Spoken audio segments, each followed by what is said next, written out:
네이마르는 손흥민, 살라와 동갑내기인데 그 정도면 충분히 B클럽에서 더 활약할 수 있는데 이게 뭐죠? 아시아 챔피언스 리그로 한국을 또 오고 싶어서인가요? 네이마르가 사우디아라비아 알힐랄로 천문학적인 연봉을 받아들이면서 파리 생제르맹을 떠나버렸습니다.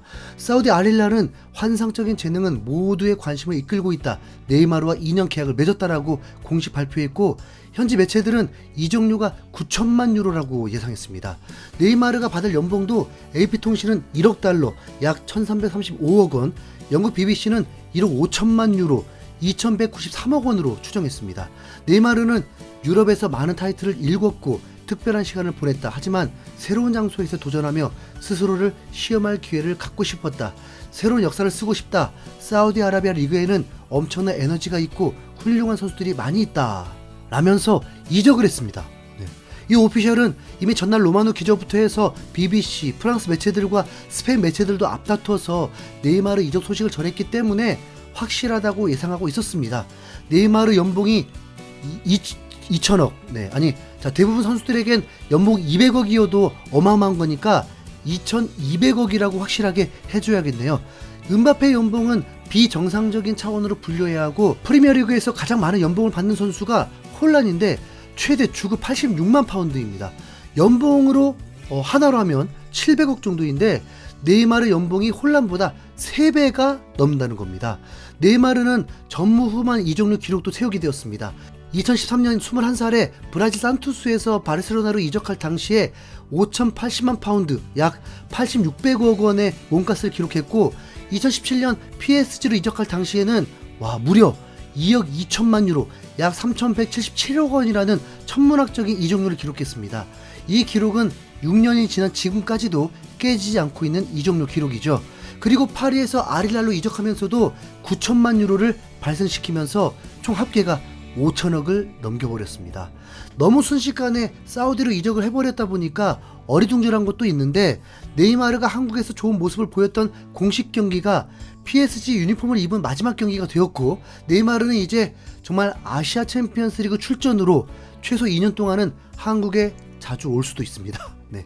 우선 파리에서도 부상이 많았었는데 사우디아라비아는 좀 더 신사적이라고 하니까 호날두 제껴버리고 사우디 왕이 되길 응원합니다.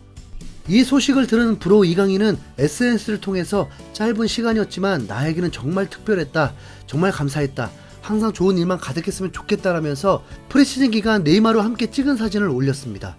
실제 이강인이 이적한 후에 기대 이상으로 네이마르와 단짝이 되어서 훈련하는 모습들이 포착되면서 별별 상상을 다하면서 올 시즌 정말 재미있게 이강인 경기를 시청할 수 있겠다 설레였는데 어떻게 이렇게 불가능할 것 같은 슈퍼스타가 젊은 나이에 사우디로 가버리는 슬픈 상황이 벌어졌을까요? 이 사건은 결국 네이마르, 은바페 간의 문제가 진짜였다는 것을 증명하는 셈이 되었습니다. 소문으로 은바페는 파리에 남는 조건으로 몇 가지 세부사항이 있었다고 했었고 그 중에 하나가 네이마르를 이적시켜달라는 찌라시였습니다. 이 정도면 은바페가 파리 생제르맹 주인인 거죠. 알켈라이피 회장이 프랑스인도 아니고 네이마르는 은바페보다 먼저 데려왔던 선수였던 만큼 알켈라이피 회장은 은바페가 아닌 네이마르를 선택한 것처럼 흘러가고 있었습니다. 은바페가 재계약 안 한다는 통보와 함께 알켈라이피 회장은 프레시즌 아시아 투어에서 제외해버리고 훈련에서도 제외해버리고 개막전마저 제외시켜버렸습니다. 반면에 네이마르는 성실하게 투어도 참가하고 재활 중이었는데 훈련도 참가하고 심지어 한국에서는 풀타임까지 뛰면서 제대로 팀의 상징임을 보여주었습니다. 그런데 지금은 그마저도 속은 느낌이고 네이마르도 당한 느낌인데 염장이라도 지르는 듯 PSG 구단은 네이마르를 예우하듯이 레전드 영상을 제작해서 공개했습니다. 우선 1300억이라도 받게 해줘서 고맙다는 거겠죠. 네. 결론은 이 타이밍에 네이마르는 돈을 선택해서 사우디로 떠나고 동시에 은바페는 1군에 합류해버리는 대역전극이 펼쳐졌습니다. 파리 생제르맹은 14일 구단 공식 채널을 통해서 은바페가 1군 훈련에 다시 합류했다. 구단과 은바페는 매우 건설적이고 긍정적인 논의를 나눴고 은바페는 1군 훈련에 복귀했다고 전했습니다. 이어서 동료들에게 환영받는 사진이 공개가 되기도 했습니다. 이강인도 한박 웃음을 지으면서 은바페의 합류를 반겼는데 염치 없게도 이강인과 은바페가 좋은 관계로 팀을 이끌길 바라야 상황이 되었습니다.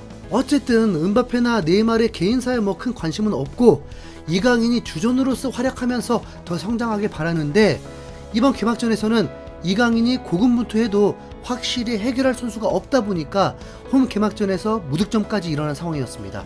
이강인 때문에 파리 생제르맹이 좋은 성적 거두길 응원할 수밖에 없다는 거, 네, 인정하시잖아요. 네. 은바페와 네이마르는 분명 스타일 자체가 다르기 때문에 이강인도 그에 맞춰야 할 필요가 있습니다.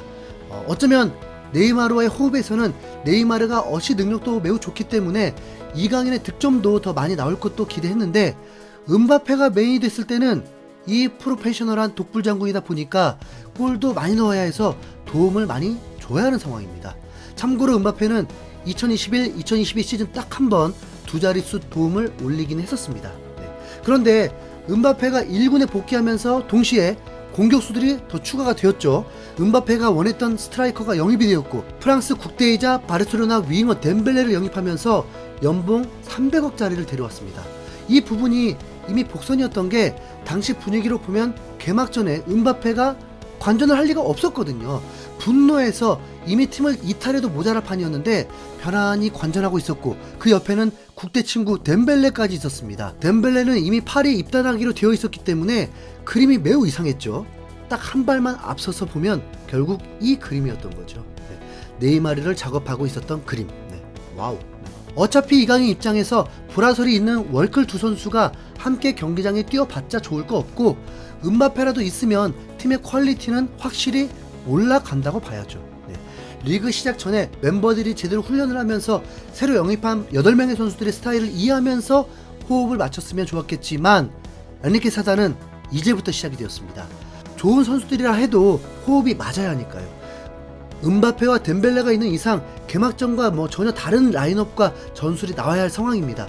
그런데 이강인은 두 번 모두 오른쪽 윙어로 출전했었는데, 덴벨레가 온다면 네임밸류상 이강인이 양보해줄 수밖에 없습니다. 양 날개에 은바페, 덴벨레가 되겠죠. 어쨌든 덴벨레는 이강인보다 연봉이 3배 이상 높은 선수입니다. 그럼 이강인은 어떻게 되는 걸까요? 프랑스 매체 레키프는 PSG가 창의적 미드필더를 찾고 있다. 만약 새로운 미드필더 영입에 실패한다면 이강인에게 그 역할을 부여할 수 있다. PSG는 이강인이 이미 마요르카에서 이와 같은 역할을 수행한 경험이 있음을 알고 있다라고 보도했습니다. 파리 생제르맹은 메시, 네이마르, 은바페 조합으로도 챔스 우승을 실패했습니다. 그보다 약해진 전력 상황에서 필수는 공격형 미드필더인데, 월드클래스 공격형 미드필더를 영입하지 않는 이상 현재 자원 안에서 해결해야 하고, 이는 이강인이 가장 제격이라는 분석입니다. 실제로 많은 팬들이 원했던 부분이기도 하고, 개막전에서 베일이 벗겨지자 이강인은 전문 키커도 맡고 있을 정도로 신뢰가 두터웠습니다. 벤치 자원, 뭐 어쩔 수 없이 출전한 정도였다면 이강인을 전담 키커로 세울 수가 없죠. 네. 베티냐도 아센시오도 킥력은 준수했으니까요. 엔리케 감독은 프리시즌 1차 때 이강인이 부상당하자 매우 분노하기도 했을 정도로 이강인의 잠재력과 실력에 대해서 신뢰하고 있습니다. 그런 선수를 덴벨레 왔다고 해서 벤치로 돌릴 수는 없죠. 네. 또한 엔리케 감독은 인터뷰를 통해서 선수의 로테이션은 굉장히 중요하다고 강조했기 때문에 빅클럽인 만큼 이강인이 꼭 붙박이가 아니라 적재적소에 출전시키는 주전으로 활약하게 될 것입니다. 이강인 외에 창의적인 미드필더가 없고 좁은 공간에서도 패스가 되고 탈압박이 되는 미드필더는 이강인이 유일합니다. 네.